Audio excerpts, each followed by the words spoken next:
Assalamualaikum warahmatullahi wabarakatuh. Perkenalkan, nama saya Salwa Mardia dari kelas 11 NIA 1 Mandua Padang Sidimpuan. Kali ini saya akan menjelaskan mengenai peradaban Islam pada masa dinasti Mughal. Untuk lebih dahulu, kita harus mengetahui latar belakang berdirinya dinasti Mughal. Dinasti Mughal didirikan oleh Zahiruddin Muhammad Babur. Dinasti Mughal merupakan penerus Kesultanan Delhi di India. Sejak kecil, Babur memiliki ambisi yang sangat kuat untuk menguasai Samarkand. Sehingga setelah ia menguasai Samarkand, ia pula menguasai Kabul dan Punjab, hingga mendirikan dinasti pemerintahan di Delhi. Dinasti tersebut diberi nama dengan Dinasti Mughal. Berikutnya kita akan mengetahui kebijakan pemerintahan pada masa dinasti Mughal. 1. Pada masa Zahiruddin Muhammad Babur 1526 hingga 1530 Masehi. Babur merupakan raja pertama sekaligus pendiri dinasti Mughal. Pada masanya, kepemimpinan lebih difokuskan kepada pembangunan fondasi pemerintahan, dan luas wilayah pada saat itu sudah mencapai perbatasan Tiongkok dan Persia. 2. Humayun 1530 hingga 1556 Masehi.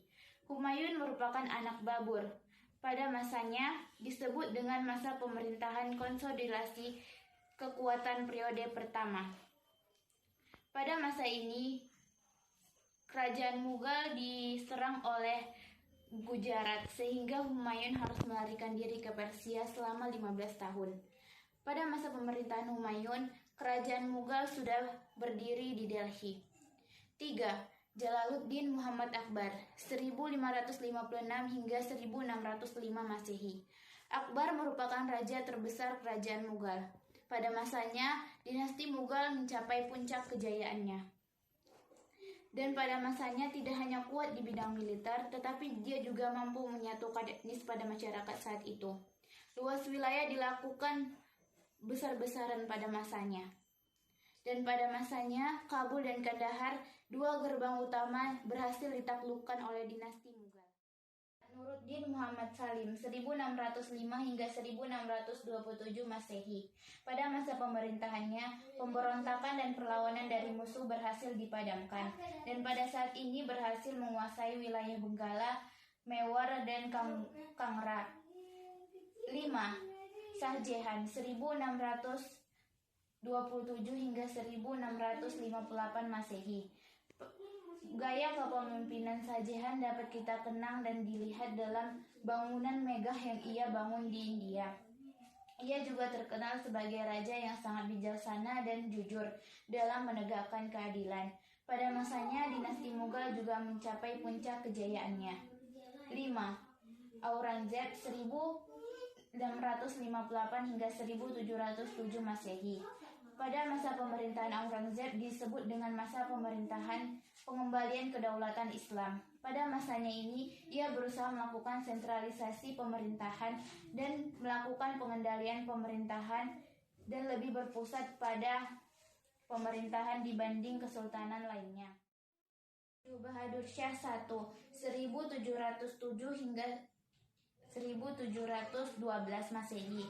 Pada masa Bahadur Shah terjadi kemerosotan politik dalam negeri dan menjadi awal mula kemunduran dinasti Mughal. 8.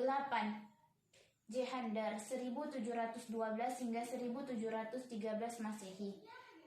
Ia memerintah sangat singkat karena pada masanya dinasti Mughal jatuh ke tangan Afghanistan dan ia hanya berjabatan sultan di Delhi. Pada masanya ini, ia melakukan konsensi dengan Inggris melalui EIC dan menjadi awal mula Inggris masuk ke India. 9. Bahadur Shah II 1837 hingga 1855